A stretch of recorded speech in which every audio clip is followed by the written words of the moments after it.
My name is Austin, and this is my 1994 Toyota Supra. So I've had the car for almost exactly 3 years. In a couple of days, it'll be 3 years exactly. Honestly, what isn't done to this car? I've had it almost completely apart. Almost nothing is stock.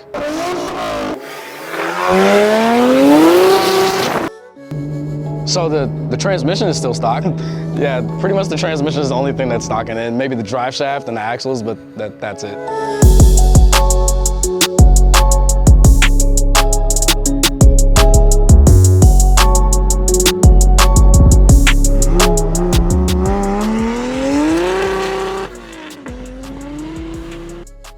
I built this motor in my apartment. I don't have a garage. I had to pull the motor in the parking lot of my apartment building, transmission and all. Just had a buddy come help me out. He also owns a Supra, shout out to Marshall. Pulled all the wiring, disconnected a bunch of hoses. Another friend of mine, shout out to Nismo Jefferson, he came by, helped me pick this thing up out of the car. I pulled the transmission off, hooked it up to the engine stand, put it on my elevator of my apartment, brought it up to the second floor, pushed it off the elevator, and I brought it right into my apartment. You can still buy brand new 2JZs.